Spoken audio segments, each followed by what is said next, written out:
हमारे मुल्क में एक अलमिया कहना चाहिए वो ये है कि यहाँ पे पैदाइश पे स्क्रीनिंग नहीं होती कंजेनिटल हाइपोथायरॉयडिज्म के लिए। तो उस पॉइंट पॉइंट ऑफ टाइम पे जब आप शुरू कराते हैं ये थेरेपी तो बच्चे में बड़ा ड्रामेटिक रिस्पॉन्स आता है। बच्चे फिजिकली मेंटली पहले से बहुत बेहतर हो जाते हैं, लेकिन उनकी इंटेलिजेंस या आईक्यू वो थोड़ा सा फिर विदाउट एनी डिले तो जिन है। लेकिन अगर 1.5 ईयर या 18 मंथ्स की एज तक बच्चा चलना नहीं शुरू करता विदाउट सपोर्ट, तो फिर इसका मतलब है कि उसकी डिलेड। ये डिफरेंट एज ग्रुप्स में डिफरेंट कॉजेज हो सकते हैं। कुछ में स्वेलिंग हो सकती है और कुछ में स्वेलिंग नहीं हो सकती। कि अगर वेल कंट्रोल्ड है तो उनकी लाइफ में, और जिसको टाइप 1 डायबिटीज नहीं है उस इंडिविजुअल की लाइफ में practically there is no difference in life expectancy. They receive food care counselling. उनके अगर ठीक है, जो हमारे डायबिटीज वाले बच्चे हैं ना, ये they are extra sweet. Diabetic है ना, ये ज्यादा स्वीट है, तो ये हमारे बच्चे बहुत स्वीट है, इसलिए मीठी जिंदगी है ना। और अगर हम देखें लिस्ट फास्टेस्ट ग्रोइंग डिजीजेस है ना बच्चों की चाइल्डहुड, उसमें बहुत तेजी से इजाफा हो रहा है। टाइप 2 डायबिटीज और एंड ओबेसिटी, ये दुनिया की इस वक्त जो है फास्टेस्ट ग्रोइंग, जिनकी हर साल इंसिडेंस बढ़ रहा है। टाइप 1 डायबिटीज में तो अगर वेट लॉस हो रहा है बहुत ज्यादा और उसके साथ बच्चा ज्यादा खा रहा है और वॉशरूम जा रहा है, तो सिग्निफिकेंट है। वैसे यूजुअली हमारे पाकिस्तानी पॉपुलेशन पे बच्चों के बारे में हमारे लोग बहुत ज्यादा बहुत सेंसिटिव होते हैं, और उनकी कोशिश ये होती है कि चाहे अपनी चीज़ों पे अपनी हेल्थ पे कॉम्प्रोमाइज़ कर लें, लेकिन बच्चों के लिए वो हर चीज़ हर मुमकिन कोशिश करें।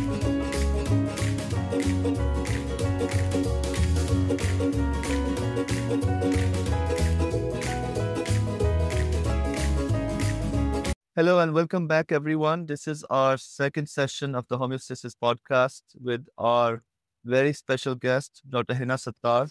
She is Associate Professor of Medicine, the Chairperson of Pediatrics Department at Rawalpindi Medical University.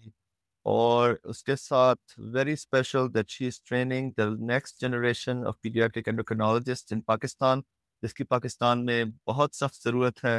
She is also General Secretary of Pakistan Pediatric Association, and she is sharing her 13 plus years of experience in Pakistan practicing as a pediatric endocrinologist. और जो हमारे सुनने वाले अभी हमें join कर रहे हैं, हमने एंडोक्रिनोलॉजी और हार्मोन्स के बारे में कुछ डिटेल पिछले सेशन में डिस्कस की है.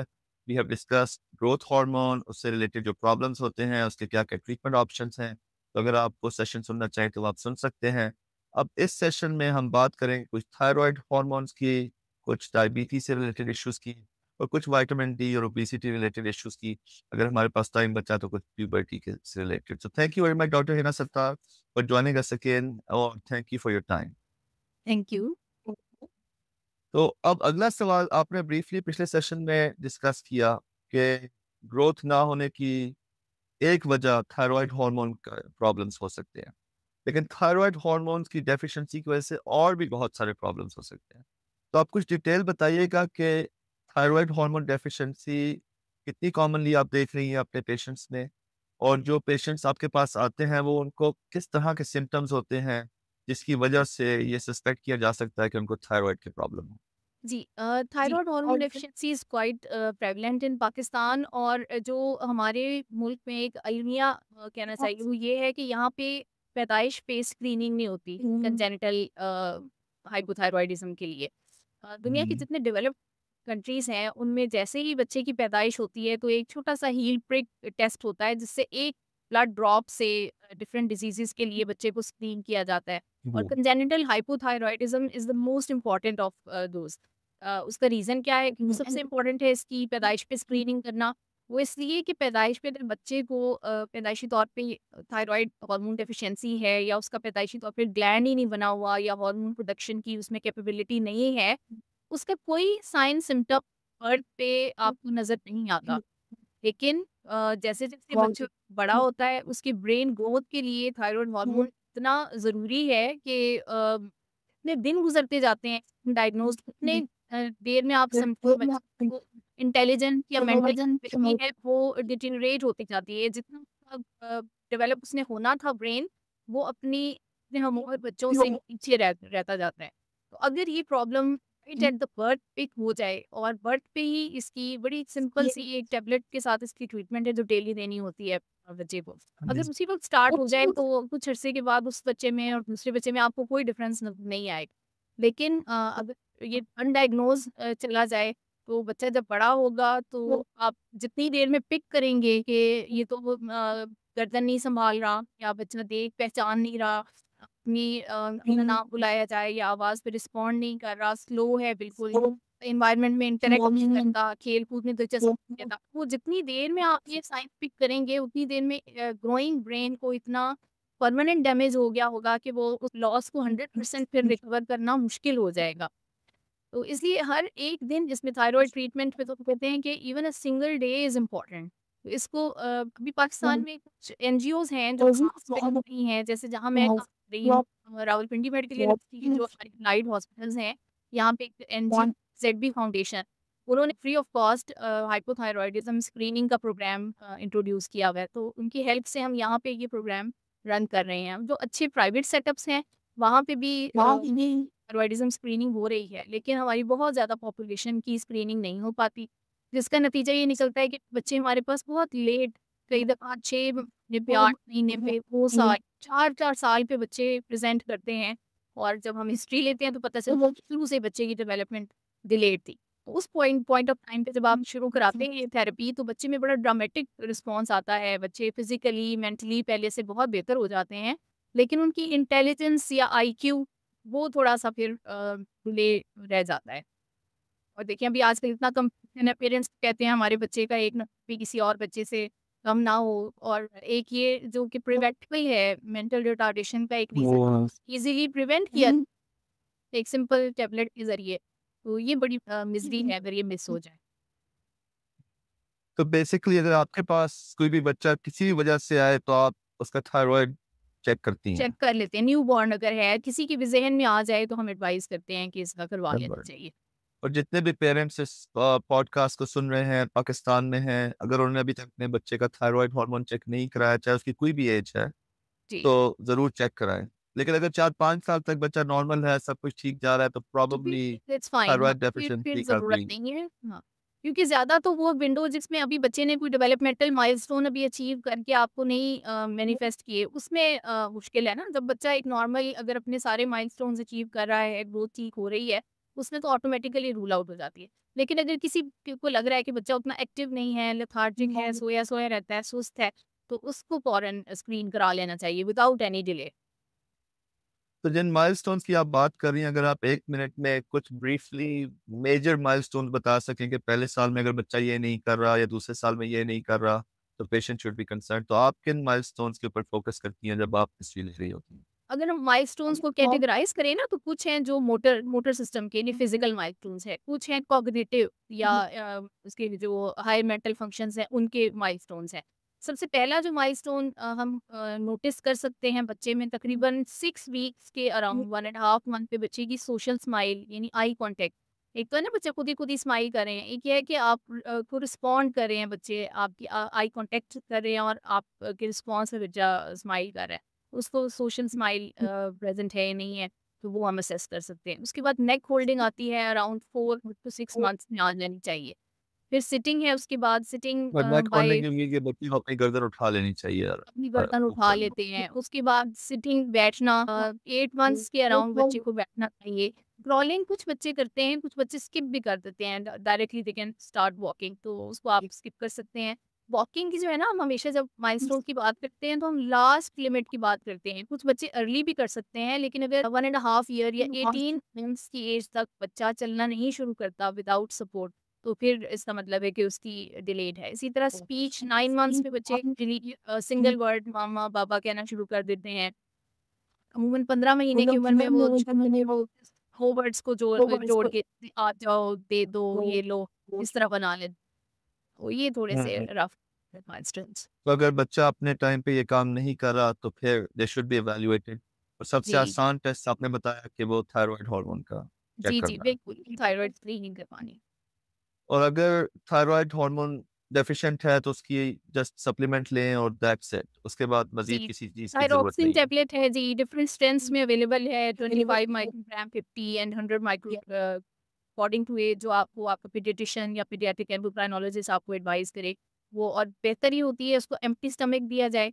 अब एम्प्टी स्टमक छोटे बच्चे जो मदर फीड पे हैं या बॉटल फीड जल्दी-जल्दी दूध पीते हैं, हम्म, उनमें बस ये है कि मॉर्निंग फीड जिसमें थोड़ा ड्यूरेशन ज़्यादा गुज़र गया, उसमें आप कोशिश करें कि उस वक़्त दें, क्योंकि इसकी एब्ज़ॉर्प्शन एम्प्टी स्टमक पे सबसे बेहतर होती है। सही। और इसके अलावा स्लो ग्रोथ के अलावा और mentally they are lagging behind rest of the classmates, कोई और सिम्टम्स आपने देखे हैं जो डिलेड प्रेजेंट करते हैं बच्चे, जी, उनमें जी। किसी किस्म के मजीद सिम्टम्स आपने नोटिस किए हो कि डिले की वजह से जो जी, एक्सट्रीम अनीमिया कॉम्प्लिकेशन जी, होते हैं? सिर्फ़ सिर्फ़ अनीमिया के साथ आ सकते हैं, सिर्फ़ शॉर्ट स्टेचर के साथ आ सकते हैं। तो कोई बच्चा अगर जिसको खून की कमी है बहुत ज़्यादा, आपने 2-3 दफ़ा डॉक्टर की एडवाइस पे उसको आयरन सप्लीमेंटेशन भी दे दी। उसके बावजूद बार-बार बच्चा अनीमिक हो रहा है, तो फिर आपको ढूँढना चाहिए कि कोई और अंडरलाइंग कॉज़ तो नहीं है। और उसमें फिर सबसे कॉमन मेल एब्ज़ॉर्प्शन जैसे सीलिएक डिज़ीज़ हमने पहले उसका ज़िक्र किया, हम्म। गंगो एलर्जी, वो हो सकती है या फिर हाइपोथायरॉयडिज़्म हो सकता है। और जो एडल्ट्स में, क्योंकि पाकिस्तान में हम इश्तिहार देखते थे बचपन में, आयोडीन की कमी ना होने पाए ग्वाइटर हो जाता है। जी, और जी। आयोडीन, अवाम में ये भी मशहूर था कि ये यहूदी साजिश है कि आयोडीन खिला के अवाम की जी, पॉपुलेशन हमारी कम करना चाहते। तो आयोडीन की कमी बिल्कुल। और उसकी वजह से जो ग्वाइटर है, वो बच्चों में एक प्रॉब्लम है या वो इतना कॉमन नहीं है? जो हाइपर अ, था, जो अब थायराइड का क्योंकि ये एक्सेस। हाँ, अब ये आयोडाइज़्ड सॉल्ट यूजुअली घरों में यूज़ हो रहा है और अब की डेफिशिएंसी काफ़ी कम हो गई है, लेकिन फिर भी कुछ जैसे हिली एरियाज़ हैं, केपी के कुछ एरियाज़ हैं, वहाँ पर अभी भी क्वार्टर के साथ वो प्रेज़ेंट यूजुअली करते हैं आयोडीन डेफिशिएंसी। और उसमें फिर हमें हिस्ट्री इस तरह मिल सकती है कि पूरा जो whole the village they are having this neck swelling, तो बड़ों को भी है, हम्म, बच्चों को भी है और उनमें से कुछ लोगों को फंक्शनल हाइपोथायरॉयडिज़्म या हार्मोन डेफिशिएंसी भी हो सकती है। लेकिन मेन उसमें सही। यूपी नेक स्वेलिंग के साथ कर जाते हैं। तो अब काफ़ी लेकिन इनसे जनरली अवाम के नॉलेज के लिए, नॉन फिजिशियंस के नॉलेज के लिए ज़रूरी नहीं है कि अगर आपको थायराइड का प्रॉब्लम है तो थायराइड ग्लैंड में कोई आपको जी, जी। गिल्टी नज़र जी, आएगी या ग्रोथ नज़र आएगी। जी, जी, सिर्फ़ बिल्कुल। ब्लड के अंदर जी। डेफिशिएंसी हो सकती है, जी, बगैर किसी बल्कि ऑब्वियस बच्चे तो फिजिकल ज़्यादा फाइंडिंग। जी, जब बच्चे हमारे पास जो आम तौर पे प्रेज़ेंट कंजेनिटल हाइपोथायरॉयडिज़्म वालों में तो एक प्रोपोर्शन वो है जिनका बना ही नहीं होता, एजेनेसिस है, ग्लैंड ही नहीं बना हुआ। कुछ हैं जिनमें ग्लैंड तो बना हुआ है लेकिन उसमें हार्मोन्स प्रोड्यूस नहीं हो रहे, वो बच्चे बाज़ दफ़ा थोड़ा-सा उसमें थायरॉइड एनलार्जमेंट हो सकती है। फिर उसके बाद ऐसे बच्चे हैं जिनको ऑटो इम्यून डिज़ीज़ है, ऑटो इम्यूनिटी यानी बॉडी के अपने इम्यून सिस्टम अपने थायरॉइड ग्लैंड के अगेंस्ट एक्टिव हो जाता है और उसकी वजह से थायरॉइड हार्मोन की प्रोडक्शन डिक्रीज़ हो जाती है। ये थोड़ी-सी बड़ी एज में प्रेज़ेंट करते हैं बच्चे, 8 साल, 9 साल या इस तरह प्यूबर्टी के अराउंड या उससे पहले प्रेज़ेंट कर सकते हैं। तो ये डिफरेंट एज ग्रुप्स में डिफरेंट कॉजेज़ हो सकते हैं, कुछ में स्वेलिंग हो सकती है और कुछ में स्वेलिंग नहीं हो सकती। और हाइपरथायरॉयडिज़्म जो अपोज़िट प्रॉब्लम है, एक तो कमी है, बच्चा स्लो है और ग्रोथ स्लो है, एक हाई हार्मोन है, थायरॉइड बहुत ज़्यादा है और उसकी जी। वजह से कुछ सिम्पटम्स आ रहे हैं, उसके बारे में कुछ बताइए। और is that also a problem that you are seeing? जी, बिल्कुल ऑटो इम्यूनिटी जब अपनी इम्यून सिस्टम इफ़ेक्ट करता है थायरॉइड ग्लैंड को तो समटाइम्स उसकी वजह से हाइपर एक्टिविटी भी हो सकती है, ज़्यादा हार्मोन रिलीज़ होगा और उसके बिल्कुल ऑपोज़िट होते हैं साइन सिम्पटम्स। उसमें बच्चे को नींद कम आती है, गर्मी ज़्यादा लगती है, वज़न कम हो जाता है। जबकि हुँ, हाइपोथायरॉयडिज़्म में इसके ऑपोज़िट है, उसमें सर्दी ज़्यादा लगती है, कॉन्स्टिपेशन हो जाती है और बच्चा वेट गेन करना शुरू हो जाता है। तो ये बिल्कुल उसका अपोज़िट स्पेक्ट्रम है और साथ हेडेक के साथ कई बच्चे प्रेज़ेंट करते हैं। हेडेक के लिए जब उनको इवैल्यूएट करते हैं हम हाइपरटेंशन नोटिस होती है, हाइपरटेंशन के लिए देखते हैं तो हाइपरथायरॉयडिज़्म बाज़ दफ़ा इस तरह डायग्नोज़ होता है बिकॉज़ ऑफ हाइपरटेंशन। हुँ। तो उसमें फिर वो बिल्कुल डिफरेंट मेडिसिन है जिससे कंट्रोल किया जाता है और इसमें चाहे हाइपोथायरॉयडिज़्म हो या हाइपरथायरॉयडिज़्म हो, इसमें एक दफ़ा हम मेडिसिन स्टार्ट करके ये नहीं है कि अब ये सारी उम्र दवाई आप इसी तरह लेते रहेंगे।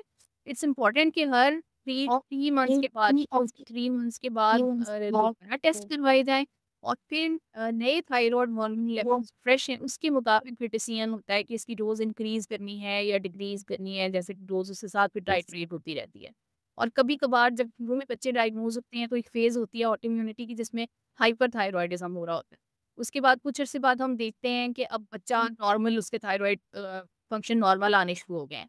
फिर वो फ़ेज़ गुज़रती है तो फिर eventually those children they develop hypothyroidism. जब वो हाइपोथायरॉयडिज़्म डेवलप हो जाता है फिर वो अक्सर रहता है परसिस्ट। तो ये चीज़ फ्लक्चुएट कर सकती है कि कभी कमी हो रही है, कभी ज़्यादती जी, हो रही है, बिल्कुल। एक ही पेशेंट के अंदर जी, जी। आपको दोनों प्रॉब्लम के साथ डील करना पड़ जी, सकता है। एग्ज़ैक्टली। आपने दवाई लाइफ लॉन्ग लेने की बात की, तो हाइपोथायरायडिज़्म में तो you have to take the medicine for the rest of your life, जी, राइट? लेकिन डोज़ एडजस्टमेंट की वजह से जी, एग्ज़ैक्टली। आपको डॉक्टर को दिखाना। लेकिन हाइपरथायरायडिज़्म में पूरी ज़िंदगी दवा लेने के अलावा भी कुछ ऑप्शंस हैं ट्रीटमेंट के? उसमें अकॉर्डिंग टू फेज़ के बच्चों में जैसे हाशिमोटो थायरॉइडाइटिस है, उसमें वो टेम्परेरी ट्रांजिएंट होगा हाइपरथायरॉइडिज़्म वाला फेज़, लेकिन अगर ग्रेव्स डिज़ीज़ है, उसमें ज़्यादा सीवियर होगा और ज़्यादा लंबे अरसे के लिए होगा। लेकिन दैट्स ट्रू कि हाइपोथायरॉइडिज़्म अमूमन जब एक दफ़ा डायग्नोज़ हो जाता है, तो मोस्ट लाइकली हाँ, कुछ बच्चे ऐसे हैं जिनमें अर्ली फर्स्ट 2 या 3 इयर्स ऑफ लाइफ़ में ट्रांजिएंट हाइपोथायरॉइडिज़्म उसको हम कहते हैं, कि वो टेम्परेरी फेज़ हो सकती है। लेकिन अगेन उसमें इम्पोर्टेंट ये है कि टेस्ट फ्रीक्वेंटली करवा के आप चेक करवाएँ और डोज़ को उसके साथ एडजस्ट करवाएँ। क्योंकि जब बच्चे के एज और ग्रोथ के साथ भी उसकी डोज़ चेंज होगी और उसके थायरॉइड फंक्शंस के साथ आपको ये गाइड वो आपको करेंगे कि अब आपको कितनी डोज़ चाहिए। लेकिन एडल्ट्स में जिस तरह अगर हाइपरथायरायडिज़्म है, तो आयोडाइन एब्लेशन, आयोडाइन के साथ ग्लैंड रिमूव करना या सर्जरी के साथ ग्लैंड रिमूव करना, बच्चों में भी इसकी ज़रूरत पड़ती है? बच्चों में ये कम कॉमन है, इतने ज़्यादा कॉमन नहीं है, लेकिन अगर थायरॉइड नोड्यूल है, एडिनोमा है, तो उसके लिए फिर एप्रोप्रिएट सर्जरी जैसे एडल्ट्स में होती है, उसमें ट्रीटमेंट में कोई इतना डिफरेंस नहीं होता। ज़बरदस्त। चलें, लेट्स स्विच गियर्स और अब I think one of the common problem जिसके बारे में बहुत सारे हमारे ऑडियंस इंटरेस्टेड होंगे जानने के लिए, वो है डायबिटीज़ या ज़ियाबीतस। तो पहले तो हमें ये बताएँ कि ज़ियाबीतस क्या है? किस चीज़ का प्रॉब्लम है? किस हार्मोन का प्रॉब्लम है? और फिर टाइप 1 और टाइप 2 डायबिटीज़ के दरमियान हमें थोड़ा-सा फ़र्क बताएँ, और बच्चों में क्या आप कॉमनली देखती हैं? जी, आमतौर पे डायबिटीज़ को उर्दू में आम हमारी पॉपुलेशन शुगर कहती है और ये सब तो पता है कि इसमें ब्लड ग्लूकोज़ या शुगर बच्चों की या बड़ों की हाई वैल्यूज़ आना शुरू हो जाती हैं।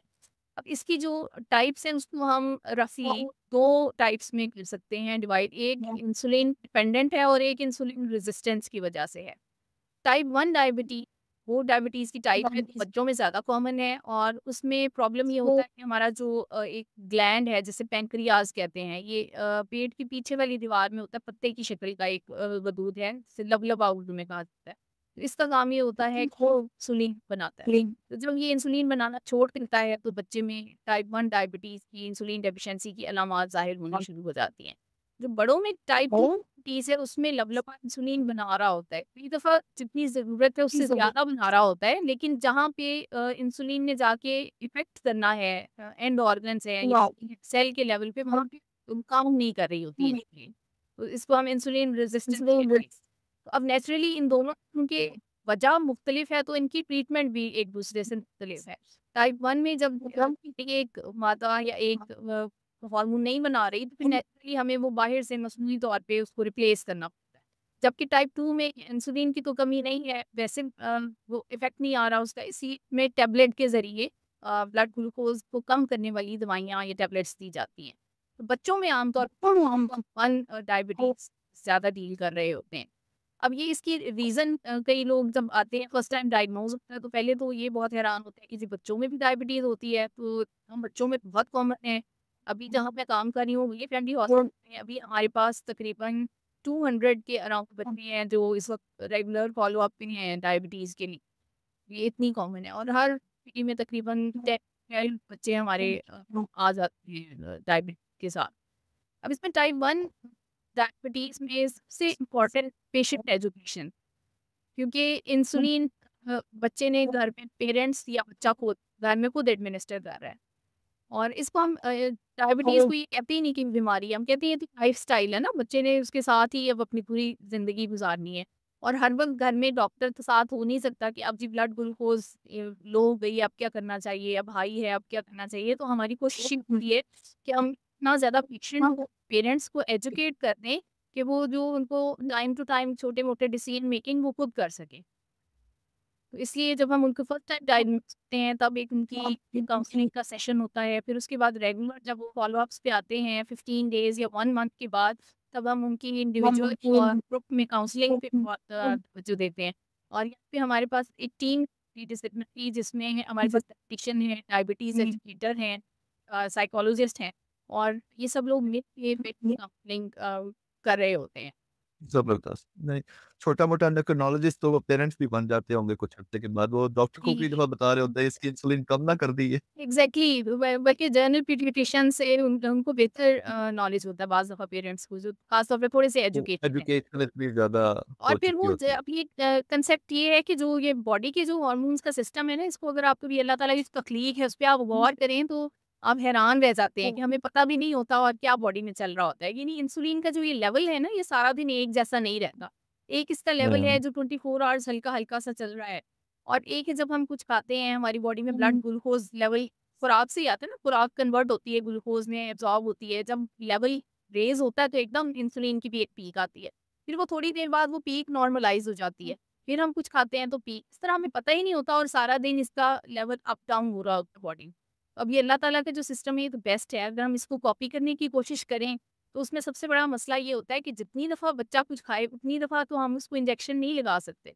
तो इस प्रॉब्लम को ओवरकम करने के लिए फिर हमें बच्चे के खाने-पीने के टाइम फिक्स करने पड़ते हैं, जिसे हम कहते हैं 3 बड़े खाने और 2 छोटे खाने, 3 मील्स, 2 स्नैक्स। और मील टाइम से पहले उसको लग रही होती है शॉर्ट एक्टिंग इंसुलिन जो मील टाइम को कवर कर रही होती है और एक इंजेक्शन होता है जो 24 आवर थोड़ा-थोड़ा लेवल क्योंकि जब बच्चा कुछ नहीं खा रहा तब भी थोड़ी बहुत एब्ज़ॉर्प्शन हो रही है ना बॉडी के अंदर हुँ, जो खुराक पहले खाई थी तो उसको कंट्रोल करने के लिए थोड़ा-सा इंसुलिन का बेसल लेवल जिसे हम कहते हैं। तो ये 2 टाइप्स की यूजुअली इंसुलिन्स होती हैं और 4 दफ़ा दिन में ये लगते हैं। जी।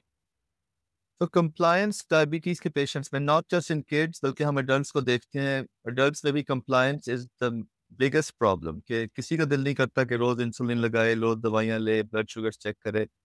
तो जी। For knowledge of the people जिनकी फैमिली में कोई इस बीमारी से डील कर रहा है, स्पेशली जो बच्चे इससे डील कर रहे हैं और कई दफ़ा वो सोचते हैं यार नहीं करेंगे तो क्या हो जाएगा? 2 दिन नहीं ली दवा तो क्या हो जाएगा? या हफ्ता ना इंसुलिन ली तो क्या हो जाएगा? तो इस पे ज़रा-सा हाइलाइट करें कि अगर वो ग्लूकोज़ अपनी मैनेज नहीं करते या डायबिटीज़ को ट्रीट नहीं करते, तो क्या हो सकता है? किस किस्म के डैमेजेस हो सकते हैं बॉडी के अंदर शॉर्ट टर्म, लॉन्ग टर्म कैसे प्रॉब्लम्स फेस कर सकते हैं वो बच्चे? और एडल्टहुड में उनको किस तरह की चीज़ों के साथ डील करना पड़ सकता है। अच्छा टाइप 1 डायबिटीज़ के बच्चों में स्पेशली ग्लूकोज़ मॉनिटरिंग बहुत ज़्यादा इम्पोर्टेंट है। आप कभी भी हम एडवाइस करते हैं कि बच्चे की ब्लड ग्लूकोज़ चेक किए बगैर इंसुलिन नहीं लगानी और इसकी डोज़ भी एक जैसी नहीं होती। पहले बच्चे की शुगर चेक की जाती है और देखते हैं कि वो खुराक जो बच्चा ले रहा है उसमें कार्ब्स कितने हैं और उसके साथ फिर उसके हिसाब से इंसुलिन लगाई जाती है। अगर ये पूरा प्रोसेस फ़ॉलो नहीं होता और एक ही फिक्स डोज़ बच्चे को लगा दी जाती है तो उसके साथ बच्चे की उसके नतीजे में शुगर कभी बिल्कुल कम हो सकती है और जब शुगर बहुत कम हो जाए वो भी प्रॉब्लमेटिक है, उसके साथ बच्चे को फिट्स हो सकते हैं, बच्चा बेहोश हो सकता है। और अगर हुँ, परसिस्टेंटली बहुत ज़्यादा बच्चे की शुगर हाई रहना शुरू हो जाए तो उसके साथ बॉडी ऑर्गन्स डैमेज होना शुरू हो जाते हैं। जितनी देर हाइपरग्लाइसीमिया को एक्सपोज़ रहते हैं ना, किडनीज़ हैं, आइज़ हैं, ब्लड वेसल्स हैं, तो इन सब के अंदर चेंजेस आना शुरू हो जाते हैं और आगे जाके कॉम्प्लिकेशंस का रिस्क बढ़ जाता है।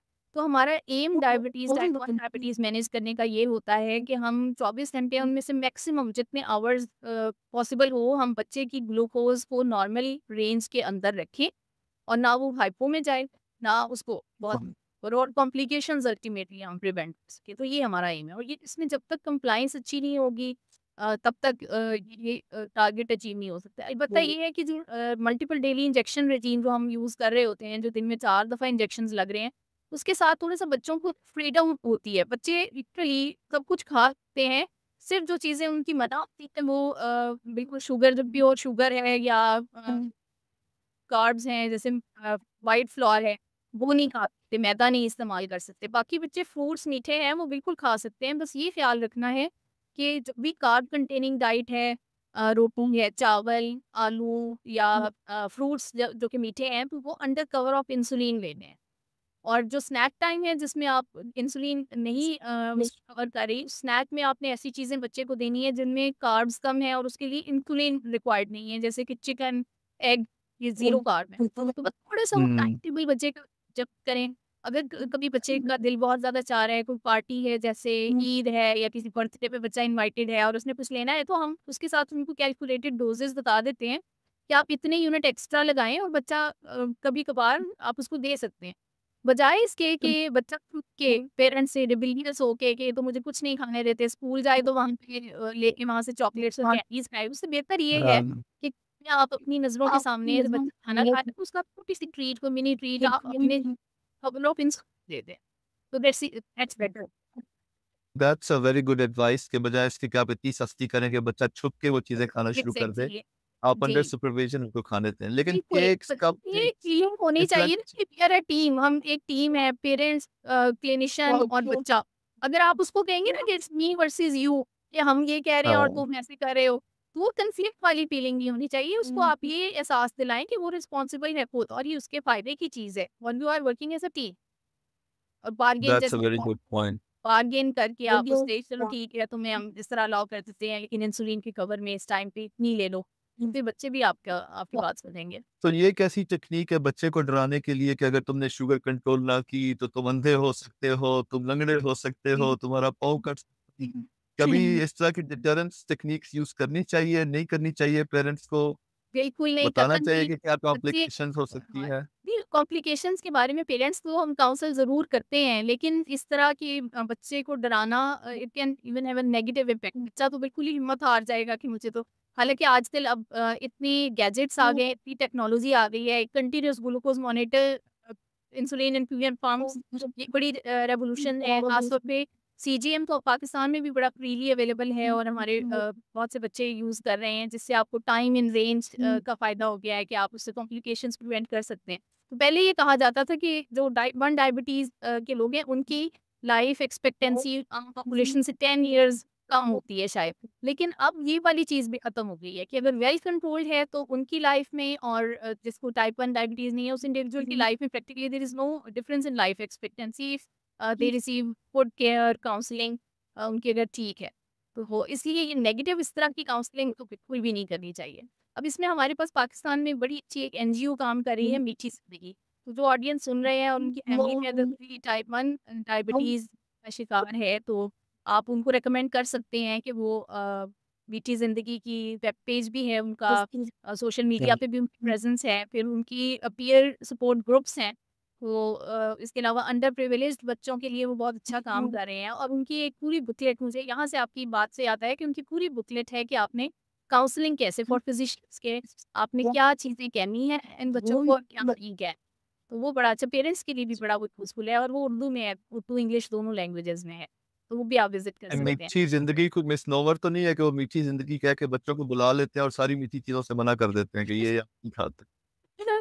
नहीं, वो बच्चे हम ये कहते हैं ना कि ये बच्चे जो हमारे डायबिटीज़ वाले बच्चे हैं ना, ये they are extra sweet, diabetic है ना, ये ज़्यादा हुँ। स्वीट है। तो ये हमारे बच्चे बहुत स्वीट हैं, इसलिए मीठी ज़िंदगी है ना? Definitely they are very special kids. इस सीजीएम के बारे में थोड़ा-सा अवेयरनेस दें क्योंकि इवन नाउ मैं कुछ पेशेंट्स देखता हूँ इधर ह्यूस्टन में भी, जो डायबिटिक हैं 10 साल से 15 साल से they are seeing a primary care physician या कभी-कभी एंडोक्राइनोलॉजिस्ट को देखा हुआ है, they still don't know about CGMs और अभी भी वो फिंगर प्रिक दिन में 3 दफ़ा करके अपनी ब्लड शुगर चेक कर रहे हैं। तो जो लोग पाकिस्तान में पहले बताएँ कि सीजीएम क्या है, कैसे यूज़ होता है और कहाँ से लोग ले सकते हैं? जी, CGM stands for continuous glucose monitoring. अब ग्लूकोज मॉनिटरिंग का जो एम है, एक तो ये है ना कि इमीडिएटली हाइपोग्लाइसीमिया और हाइपरग्लाइसीमिया से बच्चे को बचाया जाए। हाइपरग्लाइसीमिया अगर अनकंट्रोल हो गया डीके में जाने से, जो डायबिटीज़ कीटोएसिडोसिस जो कॉम्प्लिकेटेड फॉर्म है टाइप 1 डायबिटीज़ की, उसमें जाने से बचाया जाए। ये तो हो गया इसकी इमीडिएट इसका जो प्रिवेंशन का मकसद। दूसरा इसका जो है कॉम्प्लिकेशन प्रिवेंशन। अब आम तौर पे हम जो एडवाइस करते हैं, दिन में 3 या 4 दफ़ा प्रिक करके बच्चे ग्लूकोज़ टेस्ट मिनिमम 4 दफ़ा, 3 दफ़ा तो मस्ट है और 4th टाइम हफ्ते में 2-3 दफ़ा मिडनाइट की भी एक हम ऐड कर लेते हैं, वरना हर खाने से पहले ब्लड ग्लूकोज़ रिकमेंड करते हैं। तो इसमें अब दरमियान में 24 घंटे में दरमियान में कितनी ब्लड ग्लूकोज़ की क्या सर्ज आई, कब बहुत हाई हो गई, कब बहुत लो हो गई, वो हमें बाज़ दफ़ा नहीं पता चल पाता। इसके अलावा जो हम टेस्ट करवाते हैं हर 3 महीने के बाद HbA1c एडवाइस करते हैं। HbA1c 3 मंथ्स की एक एवरेज बताती है, लेकिन उसमें अगर हुँ, टाइम ऐसे थे कि बहुत ब्लड ग्लूकोज़ हाई थी, कुछ टाइम ऐसे थे जिसमें बहुत लो थी, तो एवरेज तो उसकी अगर आप निकालेंगे वो नॉर्मल आ जाएगी, लेकिन क्या ये बच्चे हुँ, के कंट्रोल को सही रिफ्लेक्ट कर रही है ये रीडिंग? नो। हुँ। नहीं कर रही क्योंकि वो एवरेज आपको बता रही है। तो उसको ओवरकम करने के लिए जो कॉम्प्लिकेशन प्रिवेंशन के लिए एक नया कंसेप्ट सीजीएम से पॉसिबल है वो है कंटिन्यूअस ग्लूकोज मॉनिटरिंग से आपको टाइम इन रेंज पता चल जाता है। जो मैंने शुरू में कहा कि दिन के 24 घंटों में बच्चे का कितने घंटे तक बच्चे की ब्लड ग्लूकोज नॉर्मल रेंज में इसका ज़्यादा ताल्लुक है फ्यूचर में 10 साल 12 साल के बाद कॉम्प्लिकेशंस प्रिवेंट करने में। तो ये इम्पॉर्टेंट एक छोटा सा उसका डिवाइस जिससे उस लोड करके स्किन में सबकुटेनियस एक दफ़ा स्टिक हो जाएगा सेंसर और उस सेंसर के साथ डिवाइस कनेक्ट किया जा सकता है। कुछ जो हमारे पास सीजीएम है अवेलेबल जैसे एबट का फ्रीस्टाइल लिब्रे उसमें उसका अलग से रीडर है, वो रीडर को उसके करीब आप लाएँगे तो वो रीडिंग उस रीड कर लेगा और बता देगा। और एक और नया आईकैन का है सीजीएम भी रिसेंटली लॉन्च हुआ है। उसमें आपके जो एंड्रॉयड फ़ोन है ना उसके साथ उसको कनेक्ट किया हुआ है और उसमें एक इंटरेस्टिंग ये है कि उसको साथ आपको लगाने की भी ज़रूरत नहीं है। बस वो विद इन रेंज होगा ना आपकी पॉकेट में डाला हुआ है, तो वो उसके ऊपर भी रीडिंग आती रहेगी हर 5 मिनट्स के बाद। और अगर पेरेंट्स कहीं और हैं अपने ऑफ़िस में हैं या घर में हैं, बच्चा स्कूल में है, तो पेरेंट्स को भी उसकी हर 5 मिनट्स के बाद वो खोल के देख सकते हैं कि अब ग्राफ कैसे जा और अगर बहुत लो आ रही है ब्लड ग्लूकोज या हाई तो उसकी फिर अलग से नोटिफिकेशंस भी इनमें पॉसिबल होती हैं सीजीएम में। और ये इजीली अवेलेबल है फार्मेसीज के ऊपर? जी, बिल्कुल, ये पाकिस्तान में भी अभी इज़िली अवेलेबल है। 2 कंपनीज़ का तो ये फ्रीस्टाइल लिब्रे और आईकैन का तो ये सारे मेजर सिटीज़ में इज़िली अवेलेबल है और कॉस्ट तकरीबन इनकी पर मंथ 20 टू 30,000 के दरमियान है। तो 15 दिन के लिए एक सेंसर लगता है और 15 दिन के बाद वो चेंज करना। तो अभी तक जो सेंसर है वो अच्छा। 15 दिन से ज़्यादा यूज़ नहीं हो सकते। तो 1 महीने का खर्चा इसका तकरीबन 15 से यू सेड 15 से 20,000, 15 से 25-30,000? 15 से 30 डिपेंडिंग आईकैन 30,000। थोड़ा-सा चीपर है फ्रीस्टाइल लिब्रे थोड़ा-सा कॉस्टली है। लेकिन इसका एक फ़ायदा ये है अगर लॉन्ग रन में कंटिन्यूअसली नहीं भी यूज़ करते, जैसे बच्चा अभी न्यूली डायग्नोज़ हुआ है, तो अगर आप उसको 15 दिन के लिए पेरेंट्स लगा देते हैं ना, उनको ये आइडिया हो जाता है कि जब हम इसको 1 यूनिट इंसुलिन का लगाते हैं, तो इसकी ग्लूकोज़ कितनी नीचे जाती है। जब हमने इसको पिज़्ज़ा खिलाया, तो इसकी ब्लड ग्लूकोज़ पे क्या फ़र्क पड़ा, जब हमने इसको बनाना खिलाया, तो इसकी ब्लड ग्लूकोज़ कितनी ऊपर आई। तो उनको एक रफ आइडिया हो जाता है जिसके साथ उनको डिसीजन मेकिंग में हेल्प मिलती है कि अगर इन्होंने इतनी डाइट बच्चे को दी है या इसकी इतनी ब्लड ग्लूकोज है तो अब हमने इसको कितने यूनिट इंसुलिन लगानी है। और आपने मेंशन इसकी किया कि बच्चे अब ये एडवांस्ड फॉर्म है वो साथ ये सीजीएम अगर कनेक्ट कर दे ना कंटिन्यूअस जो इंसुलिन इन्फ्यूजन पंप के साथ तो उसको फिर आर्टिफिशियल पैंक्रियाज की वो एक तरह का मखसूली पैंक्रियाज बन गया ऑटोमेटिक सिस्टम हो जाता है ना कि इधर से वो सेंस करेगा पंप और वो खुद ही इंसुलिन लगाता रहेगा। पंप वाले बच्चे भी हैं पाकिस्तान में लेकिन अभी जो यहाँ पंप अवेलेबल है वो 8 साल से बड़े बच्चों के लिए है।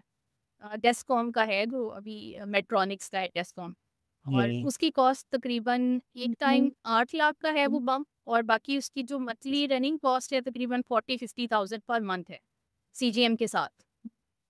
तो insulin pump basically blood sugar sense करके खुद ही इंसुलिन रिलीज कर देगा बॉडी के अंदर और आपको ब्लड शुगर जी चेक करने की और इंसुलिन इंजेक्शन लगाने की जरूरत नहीं है। जी, बिल्कुल, उसमें मैनुअल ऑप्शन भी है, आप चाहें तो मैनुअल पे स्विच करके खुद एंटर कर दें, कि इतने कार्ब्स हैं और इतनी इंसुलिन का बोलस चाहिए चाहिए और आप अगर चाहें तो उसको आप ऑटोमेटेड सिस्टम पे रहने दें। और ये और ये आप लोग पीडियाट्रिक एंडोक्रिनोलॉजिस्ट खुद इंसर्ट करते हैं या सर्जरी के थ्रू इंसर्ट किया जाता है? नहीं, नहीं, ये ईज़िली हो जाता है, यूजुअली जो कंपनीज़ हैं, वो खुद जब जो पेशेंट यूज़ कर रहे होते हैं, उनके लिए खुद ही लगाते हैं और उसको हम हमारी भी ट्रेनिंग्स होती हैं, हम अपने डॉक्टर्स को ट्रेन करते हैं, सीजीएम जैसे हम खुद भी कर लेते हैं इंसर्ट।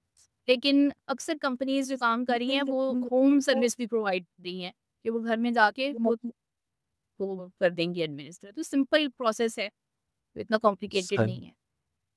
और ये मेजर सिटीज में अवेलेबल है या अब इट्स गेटिंग प्रीटी कॉमन के छोटे शहरों में भी मिल जाता है जी, इंसुलिन पंप? सीजीएम तो ईज़िली है यहाँ पे, पम्प्स अभी बच्चों में इतने कॉमन नहीं है, लेकिन सीजीएम तो काफ़ी कॉमन है। और जो टाइप 1 डायबिटीज है स्पेसिफिकली, अभी हम टाइप 2 की बात करते हैं, लेकिन जो टाइप 1 डायबिटीज है उसमें कोई ओरल ऑप्शंस नहीं है, कोई दवाएं नहीं है जो आप खा सकते हैं, इंसुलिन के बगैर कोई ऑप्शन नहीं है आपके पास। उसमें अभी रिसर्च हो रही है, कुछ ओरली अब स्प्रे फॉर्म्स हैं, नेज़ल स्प्रे हैं, तरह के हैं, कुछ हम्म, हैं ऐसी फॉर्म इंसुलिन की जो बॉडी में एडमिनिस्टर हो, तो खास ब्लड ग्लूकोज का लेवल हो तो फिर ही वो एक्टिव हो। तो ये सारी चीज़ें अभी रिसर्च की प्रोसेस में हैं। फिर आइलेट सेल ट्रांसप्लांट, जैसे आप कोई और बॉडी ऑर्गन ट्रांसप्लांट करते हैं, तो आइलेट सेल हम्म, की ट्रांसप्लांटेशन यानी पैंक्रियाज ट्रांसप्लांट, वो भी कुछ कंट्रीज़ में सक्सेसफुल कंट्रीज़ में है। लेकिन अभी तक ये कमर्शियली तरह से अवेलेबल नहीं है ये चीज़ें, ये एक्सपेरिमेंटल फेज़ में हम्म। है। ये हम लोग जो देखते हैं किडनी पेनक्रियास ट्रांसप्लांट यूजुअली वो इकट्ठे होते हैं उन पेशेंट्स पे जिनमें डायबिटीज़ की वजह से किडनीज अफेक्टेड हैं, टाइप 1 डायबिटीज़ के, स्पेशली जो अच्छा, यंग अच्छा। 20s 30s के पेशेंट्स हैं, तो उनमें अच्छा, किडनी पेनक्रियास ट्रांसप्लांट हमारे सेंटर में हो रहा है। तो हमारे अच्छा डिपार्टमेंट में ग्रेट। हाँ, हाँ जी। लेकिन बहुत सारे लोग अभी भी उस तक पहुँच नहीं पाते because of the complications, because of the access, insurance issues. बहुत से टाइप 1 डायबिटिक्स हैं। फॉर सम रीज़न ये एक ऐसी बीमारी है जो लो सोशियो इकोनॉमिक स्टेटस के लोगों में फॉर सम रीज़न, मुझे स्टडीज़ का नहीं पता, लेकिन मैंने जो देखा है वो ज़्यादा कॉमन है। गरीब बेचारा हमेशा ज़्यादा मुश्किल में फँस जाता है और जी, और कॉम्प्लिकेशंस भी अंडर ज़्यादा उन रिपोर्टेड पेशेंट्स भी में है होती ना हैं। ये। हाँ जी। पाकिस्तान में अब इतनी ज़्यादा पेशेंट हम देखते हैं, लेकिन जो आप ग्लोबल डाटा अगर देखें तो उसमें उतनी रिप्रेजेंटेशन नहीं होती प्रॉपर्ली, हम उस तरह से रिपोर्ट नहीं कर रहे सारे केसेस। और कॉम्प्लिकेशंस भी ज़्यादातर फिर उन लोगों में होती हैं जिनके पास लैक ऑफ एक्सेस है हेल्थ केयर के लिए। जी, जो टाइप 2 एग्ज़ैक्टली। डायबिटीज़ तो है, ये आइसोलेटेड अलग से पैंक्रियाटिक ट्रांसप्लांट भी है आपके पास अवेलेबल आपके हमारे हॉस्पिटल? साथ तो किडनी किडनी पेनक्रियास जी, पेनक्रियास ट्रांसप्लांट अलोन भी है, लेकिन अक्सर लोग जो कि मेरा अपना जो एरिया ऑफ एक्सपर्टीज़ है वो नेफ्रोलॉजी है और किडनी ट्रांसप्लांट है। हम लोग I work in the transplant centre. तो हम जो पेशेंट देखते हैं वो ज़्यादातर किडनी पेनक्रियास ट्रांसप्लांट के होते हैं। लेकिन पेनक्रियास अलोन भी हो रहा है, लेकिन इतना कॉमन नहीं है जितना किडनी पेनक्रियास। और किडनी आप पहले करके बाद में पेनक्रियास कर देते हैं या पेनक्रियास पहले करके बाद में किडनी कर देते हैं, दोनों एक टाइम पे भी कर सकते हैं। लेकिन हो रहा है इस टाइम पे पेनक्रियास ट्रांसप्लांट हो रहा है। टाइप 2 डायबिटीज़ के बारे में बताएँ कि बच्चों में इतना कॉमन है, स्पेशली अब जो एज है जिसमें फ़ास्ट फूड और मैकडॉनल्ड्स और केएफसी और अ, जंक फूड खाने का रिवाज बढ़ गया है। तो आप टाइप 2 डायबिटीज़ देख रही हैं बच्चों में? ज़्यादा है, पहले से कम है? क्या प्रेवलेंस है और टाइप 2 डायबिटीज़ क्या बला है? जी, टाइप 2 डायबिटीज़, इंसुलिन रेज़िस्टेंस, ये पार्ट है कि मेटाबॉलिक सिंड्रोम जिसे हम कहते हैं, जिसमें ओबेसिटी के साथ हाइपरटेंशन, इंसुलिन रेज़िस्टेंस, ये सारी चीज़ें उसमें कोएग्ज़िस्ट कर रही होती हैं। इसका बहुत ज़्यादा लाइफ़स्टाइल और डाइट के साथ बहुत ज़्यादा का लिंक है। और अगर हम देखें लिस्ट की, जो फ़ास्टेस्ट ग्रोइंग डिज़ीज़ेज़ हैं ना बच्चों की, चाइल्डहुड, उसमें बहुत तेज़ी से इज़ाफ़ा हो रहा है, टाइप 2 डायबिटीज़ और एंड ओबेसिटी। ये दुनिया की इस वक़्त जो है फ़ास्टेस्ट ग्रोइंग, जिनकी हर साल इंसिडेंस बढ़ रहा है पहले से ज़्यादा, और mainly it's because of lifestyle and diet. और इसमें जैसे एडल्ट्स में ओरल हाइपोग्लाइसेमिक टैबलेट्स के साथ ट्रीटमेंट होती है, उसी तरह बच्चों की, और ज़्यादा ये हमारे पास बच्चे-बच्चियाँ आते हैं एडोलेसेंट एज ग्रुप में। और उनके जो स्पेसिफिक जो हमें फिजिकल फीचर्स मिलते हैं, उसमें एक तो एक्सेसिव वेट गेन, उसके साथ नेक पे कुछ स्किन चेंजेस होते हैं, जैसे एकैंथोसिस नाइग्रिकेंस कहते हैं। अगर वो प्रेजेंट है तो फिर हम सस्पेक्ट करते हैं कि पॉसिबिलिटी है। इससे स्किन तो स्किन डार्क हो जाती है स्किन थोड़ी-सी। डार्क हो जाती है, रफ और डार्क होती है। पेरेंट्स बाज़ दफ़ा समझते हैं कि वैसे मैली है। तो अगर बहुत कोई ओबीस बच्चा हेल्दी है और उसको साथ वो नेक पे है ना, ये ब्लैक पिगमेंट से नज़र आ रहे हैं, तो पेरेंट्स को ज़रूर सोचना चाहिए कि इसको आगे जाके डायबिटीज़ होने का रिस्क है। और उसी टाइम पे देयर एंड देन उनको चाहिए कि वो लाइफ़स्टाइल मॉडिफ़िकेशन की तरफ आएँ। अब चूँकि ये होती हुँ। आमतौर पे फ़ैमिलियल है, फैमिली हिस्ट्री ज़्यादातर केसेज़ में पॉज़िटिव होती है, तो लाइफ़स्टाइल मॉडिफ़िकेशन भी हम टारगेट करते हैं एज़ अ होल पूरी फैमिली का। अब बच्चों में ये नहीं हुँ। हो सकता कि बाकी सारे बच्चे कुछ और खा रहे हैं और आप कहें कि जी ये वो जो एक बच्चा है इसको कोई सज़ा मिली हुई है कि बाकी सब तो खा रहे हैं पिज़्ज़ा या केक, और इसको सिर्फ बच्चे को तुम सिर्फ वेजिटेबल्स खाओ उबली हुई। एज़ अ होल जब तक पूरे घर वाले अपना लाइफ़स्टाइल मॉडिफ़ाई नहीं करेंगे, हम टारगेट अचीव नहीं कर सकते। और वैसे भी healthy diet, exercise, physical activity, ये सारी चीज़ें तो वो हैं जो सबके लिए ही हेल्दी हैं। तो घर में हुँ। एक तो ये कि मैं रिकमेंड करूँगी कि जो मैदा या सफ़ेद आटा है, इस बिल्कुल कम करें। पाकिस्तानी घरों में नान, पूरियाँ, ट्रेंड है, बेकरी हुँ। आइटम्स हैं, बिस्किट्स हैं, तो ये अवॉइड करें। और इसके अलावा सफ़ेद चीनी अपनी ग्रोसरी में अगर ईट कर दें तो मच बेटर, उसकी बजाय बेहतर ऑप्शन अल्टरनेटिव हैं गुड़ या शक्कर या है, उसको आप अल्टरनेटिव स्वीटनर यूज़ कर सकते हैं। और उसके साथ हाइपरटेंशन भी इन बच्चों में ओबेसिटी के साथ कॉमन हो सकती है। उसके लिए भी बच्चों को स्क्रीन करना ज़रूरी है। तो हमारे घरों में अक्सर जो बच्चे थोड़े से ओबीस होते हैं, उनको कहते हैं यार गोलू गोलू जो है कितना क्यूट लग रहा है, गालें निकली हुई जी, है। जी। माँ बाप बड़े फख्र के साथ तस्वीरें खींचते हैं, दूसरों को भेजते हैं। तो किस जी, मौके पर ये गोलू गोलू जो बच्चा है वो बीमारी की तरफ जा रहा है, और किस मौके पे जनरली हेल्दी चबी किड, इनके दरमियान में डिफरेंस बताना जी। देख कर तो शायद मुश्किल है। तो हर किसी को ब्लड टेस्ट कराना चाहिए। हर बच्चा जो थोड़ा सा ओवरवेट लगता है उसको ब्लड टेस्ट करा लेना चाहिए। कोई स्पेसिफिक एजेस हैं जिनके ऊपर आप रिकमेंड करती हैं कि जिस तरह थायराइड हर बच्चे का चेक होना चाहिए, डायबिटीज के लिए भी हर बच्चे को चेक करना चाहिए? जी, इसमें अगेन इम्पोर्टेंस है बहुत ज़्यादा वेट, हाइट को प्लॉट करने की। सेंटाइल चार्ट पे, ग्रोथ चार्ट पे उसको प्लॉट करें। अगर वो अपने सेंटाइल से ऊपर आ रहा है, उसका ओपन वेट वाली रेंज में आ रहा है, तो फिर हो सकता है कि आप कुछ फर्दर इन्वेस्टिगेशंस करवाएँ। लेकिन उसमें पहले एक दफ़ा अगर पीडियाट्रिशियन से या पीडियाट्रिक एंडोक्राइनोलॉजिस्ट से आप कंसल्ट कर लें, तो वो देख के कुछ साइन सिम्पटम्स असेस करके आपको बता सकते हैं कि कोई हार्मोनल प्रॉब्लम सस्पेक्ट कर रहे हैं या नहीं कर रहे। तो अगर सिंपल ओबेसिटी है तो उसमें आमतौर पे बहुत ज़्यादा पाकिस्तान में आमतौर पे हम बहुत ज़्यादा इन्वेस्टिगेशंस पे भाग नहीं करते। ज़्यादा हम क्लिनिकल जजमेंट देखते हैं। अगर हम सस्पेक्ट करें तो then we go for investigation. क्योंकि यहाँ पे थोड़ा-सा ये भी मसला है, लैब भी उतनी रिलायबल तो नहीं होती। तो अगर आपको फिज़िकली नज़र आ रहा है तो ही टेस्ट होनी चाहिए। और एडल्ट्स में जो डायबिटीज के हम सिम्टम्स सुनते हैं, पॉलीयूरिया, पॉलीडिप्सिया, पॉलीफेजिया, बच्चों में क्योंकि देर नॉन स्पेसिफिक सिम्टम्स, और बच्चों में हो सकता है बच्चा वैसे ही ज्यादा खा रहा हो या वैसे ही बाथरूम जा रहा हो। तो आप किन सिम्टम्स के ऊपर आप रिलाई करते हैं when you are trying to diagnose diabetes, specially type 2 diabetes? Type 1 diabetes में तो अगर वेट लॉस हो रहा है बहुत ज़्यादा और उसके साथ बच्चा ज़्यादा खा रहा है और वॉशरूम जा रहा है तो सिग्निफिकेंट है। और जो अक्सर बच्चों की, क्योंकि यहाँ पे अमूमन कंसेप्ट है ना कि बच्चों को तो शुगर नहीं होती और सस्पेक्ट नहीं की जाती। तो जब तक बच्चे बहुत ज़्यादा डिज़ीज़ सेवेरिटी बढ़ नहीं जाती और बच्चे डायबिटीज़ कीटोएसिडोसिस एक कंडीशन है जिसमें उनकी बॉडी डिहाइड्रेट हो जाती है।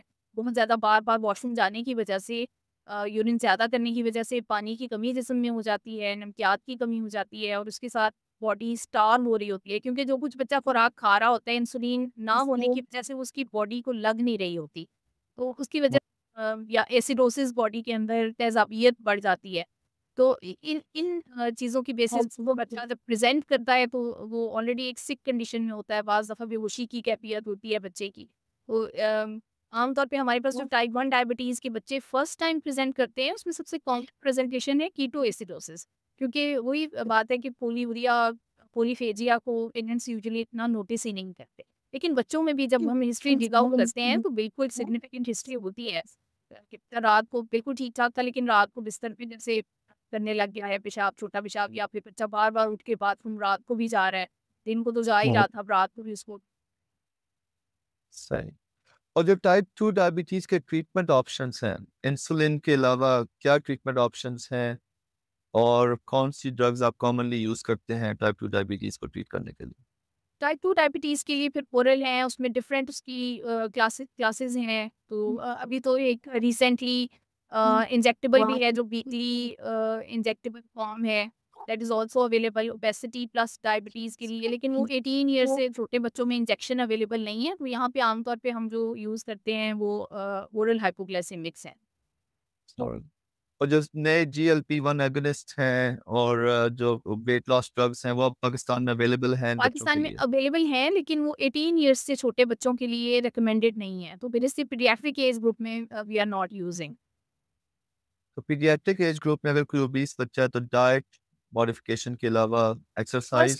जी, अगर उसको हम देखते हैं, असेस करते हैं कि अगर प्री डायबिटीज़ रेंज में उसकी वैल्यूज़ आ रही हैं, तो उसको हम सिर्फ लाइफ़स्टाइल मॉडिफ़िकेशन एडवाइस देते हैं टू बिगिन विथ। और अक्सर बच्चे लाइफ़स्टाइल मॉडिफ़िकेशन से अच्छा रिस्पॉन्ड कर जाते हैं। और ये जो कॉन्सेप्ट है ग्लाइसेमिक इंडेक्स का, और आजकल ये बात काफ़ी कॉमन है कि जी आप फ्रूट्स, जो हम जूसेस हम समझते थे छोटे होते हैं कि जूसेस बहुत हेल्दी हैं, फ्रूट का जूस निकाल के पिएँ, बड़ा खुराक के लिए और सेहत के लिए ज़रूरी है। Now there is a concept कि आप पूरे फ्रूट खा लें लेकिन जूसेस जी, ना पिएँ। जूसेस जो जो एक है दैट ना कि जूस वो उसको फ्रूट को स्क्वीज़ कर उसे हाँ, वो उसकी बजाय बेहतर ये है कि पल्प के साथ जैसे स्मूदी है कि पूरा फ्रूट आप डालें और फिर उसको आप ग्राइंड कर लें, तो वो बेहतर है या पूरा फ्रूट खाएँ क्योंकि उसमें फाइबर कंटेंट जो है उसकी वजह से थोड़ा-सा वो उसकी एब्ज़ॉर्प्शन डिले हो जाती है और सडनली ब्लड ग्लूकोज़ लेवल बहुत ज़्यादा रेज़ नहीं करता। और ये नॉर्मली भी एक नॉर्मल इंडिविजुअल है जिसे डायबिटीज़ नहीं है और वो बहुत ज़्यादा स्वीट चीज़ें एकदम से लेता है तो उसमें फिर क्या होता है कि इंसुलिन की सर्जेस आती हैं, इंसुलिन बार-बार जब रिलीज़ होती है, हाई लेवल्स होते हैं, तो उसके साथ इवेंचुअली इंसुलिन रेजिस्टेंस डेवलप होनी शुरू हो जाती है। फिर इंसुलिन रेजिस्टेंस के साथ टाइप 2 का रिस्क बढ़ जाता है।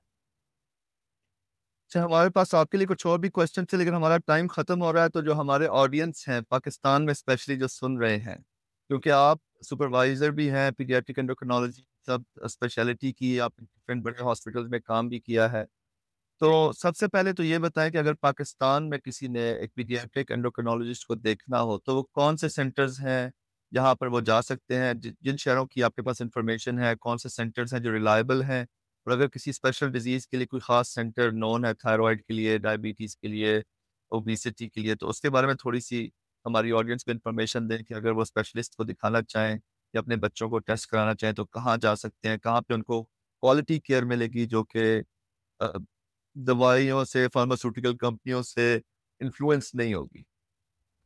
जी, अभी हमारी पीडियाट्रिक एंडोक्राइनोलॉजी उतनी स्पेशलाइज़ नहीं हुई कि अलग से सेंटर्स जैसे डेवलप्ड कंट्रीज़ में हैं कि थायरॉइड के लिए अलग है, डायबिटीज़ का बिल्कुल ही अलग है यूनिट। अभी हम सारा कुछ पीडियाट्रिक डायबिटीज़ एंडोक्राइनोलॉजी की अंडर द सेम अम्ब्रेला अभी हम देख रहे हैं। तो लाहौर में अगर आप चाहते हैं पीडियाट्रिक एंडोक्राइनोलॉजी कंसल्टेशन तो उसमें सबसे बेहतर मैं रिकमेंड करती हूँ चिल्ड्रंस हॉस्पिटल लाहौर। वहाँ पे पूरा सेटअप है, इंडोर का भी एडमिशन की भी फैसिलिटी है, आउटडोर में भी डायबिटीज़ के लिए, एंडोक्राइन के सारे प्रॉब्लम्स के लिए केयर है। वहाँ पे डॉक्टर सुमैया आफ्ताब हैं, वो भी केमकोलियन हैं। आई थिंक अहमद की क्लास फेलो होंगी या आपसे शायद वो जूनियर होंगी प्रोबेबली। हमारी क्लास में 110 लड़कियाँ थी और मैं इतना शरीफ नहीं था, लेकिन सारी लड़कियों का नहीं पता मुझे। ओके। और इसके अलावा वहाँ डॉक्टर ताहिर शाहीन है जो असिस्टेंट प्रोफेसर है, मतलब we have a full fledged team. और इसके अलावा Mayo hospital Lahore is also recognised for FCPS endocrinology training. वहाँ पे प्रोफेसर मोहम्मद अली हैं, उनके साथ उनकी टीम है।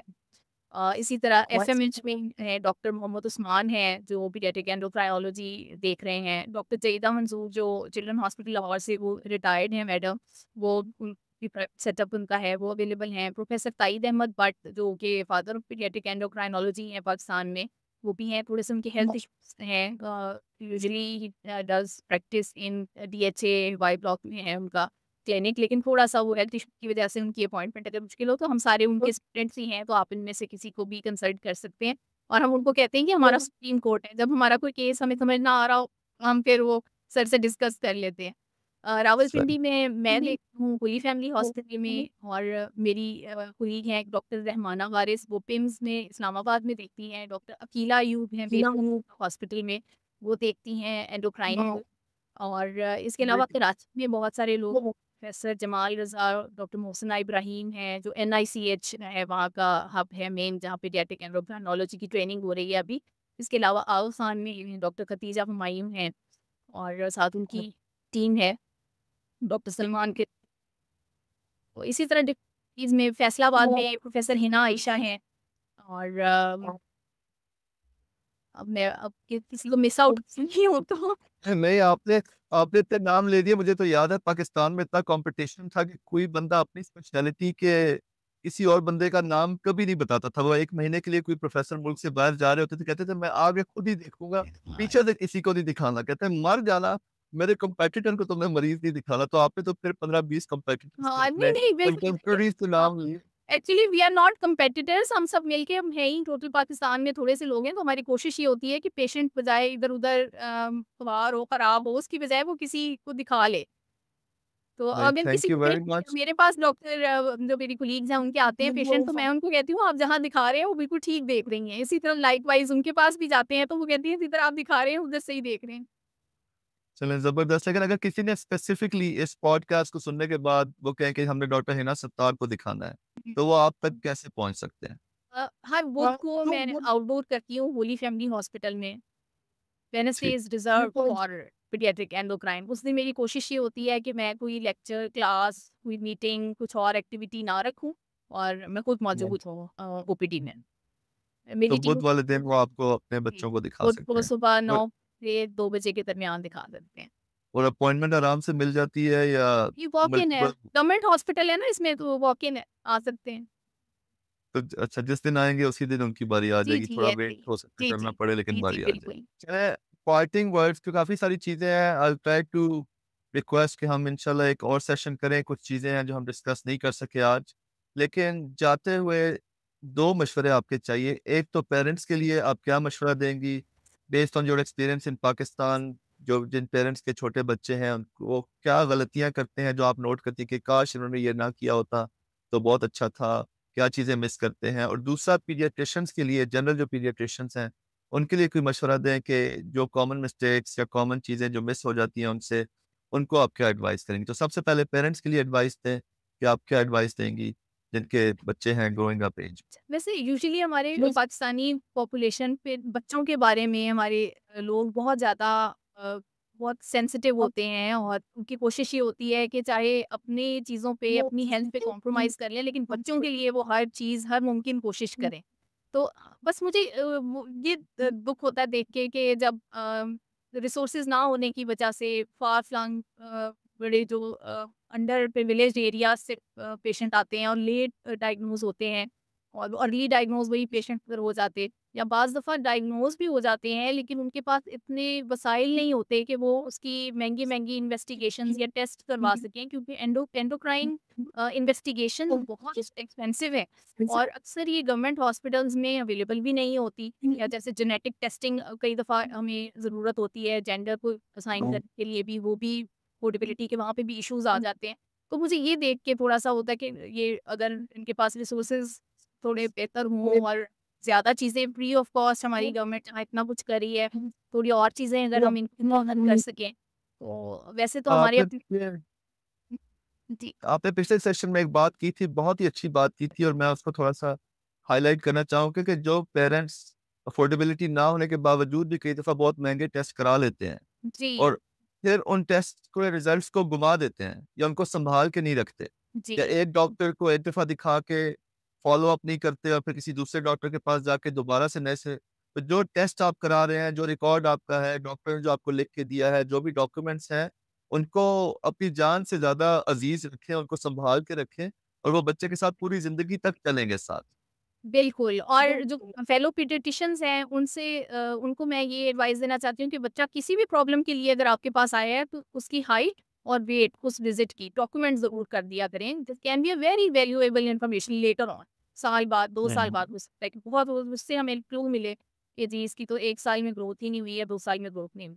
दूसरा ये कि before embarking on lot of endocrine investigations, क्योंकि ये एंडोक्राइन टेस्ट को इंटरप्रेट करना भी बहुत मुश्किल काम है। हमारे पास पाकिस्तान में अपनी पॉपुलेशन के नॉर्मल वैल्यूज़ भी नहीं है। हमें नहीं पता कि हमारी पॉपुलेशन में 12 साल की बच्ची या बच्चे का इस एज पे नॉर्मल एस्ट्रोजन लेवल क्या है, एलएच लेवल क्या है, एफएसएच लेवल क्या है। तो आप वो खाली एक टेस्ट की बेस पे उनकी काउंसलिंग, एक तो टेस्ट एडवाइस ना करें अननेसेसरी, इट्स ऑलवेज बेटर कि आप पीडियाट्रिक एंडोक्राइनोलॉजिस्ट के पास उसको ओपिनियन के लिए भेज दें और फिर इन्वेस्टिगेशन जो वो ज़रूरी समझे वो एडवाइस करें। क्योंकि जब बहुत ज़्यादा इन्वेस्टिगेशंस हुई होती हैं और क्लिनिकल चीज़ें मिस हुई होती हैं, तो वो एक और कन्फ्यूज़्ड सी स्टेट बन जाती है, स्पेशली अगर उसकी बेस पे कोई ट्रीटमेंट शुरू हो गई, ऑलरेडी हार्मोनल थेरेपी शुरू हो गई, तो तब आपको रेट्रोस्पेक्टिवली बड़ा मुश्किल हो जाता है उसको असेस करना। कई दफ़ा फिर हमें दवाई रोक के, इवन थायरॉइड के लिए बाज़ दफ़ा प्लस माइनस से रिज़ल्ट्स होते हैं, तो वो थायरॉक्सिन शुरू हो जाती है।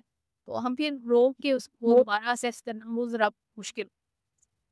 तो टाइमली चलें, refer thank you very much for your time.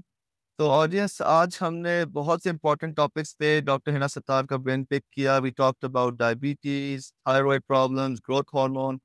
आज हमारे पास इतना ही टाइम है। She has a wealth of knowledge और अगर आप इनके एक्सपीरियंस से, इनके नॉलेज से फ़ायदा उठाना चाहते हैं तो बुध वाले रोज़ होली फैमिली हॉस्पिटल में आप इनको देख सकते हैं और I am sure you will get the best treatment options possible. हम फ्यूचर में भी इनके साथ सेशन रखने की कोशिश करेंगे उन क्वेश्चंस के ऊपर जो पेरेंट्स से बच्चों के बारे में हमें हमारे अपने ज़हन में उठते हैं या कुछ parents even as an adult specialist, जो दोस्तों के बच्चे हैं वो कई दफ़ा आपसे पूछते हैं कुछ बातें जिनके बारे में आपको इतना अच्छा नॉलेज नहीं होता। तो definitely it was very valuable learning from you, और लुक फॉरवर्ड इंशाल्लाह for future sessions. Best of luck with your supervision, जो आपने नया प्रोग्राम शुरू किया है, जब सीपीएस एंडोक्रिनोलॉजी का आप एग्जाम लेने जा रही हैं, जो नई जनरेशन आप तैयार कर रही हैं। मे गॉड ब्लेस यू, अल्लाह आपको इसका अजर दे और इसमें बरकत डाले और बहुत सारी आसानियां करें। Thank you very much for your service and thank you very much for talking to us today. Thank you Robin. Alright, अल्लाह हाफिज़। अल्लाह हाफिज।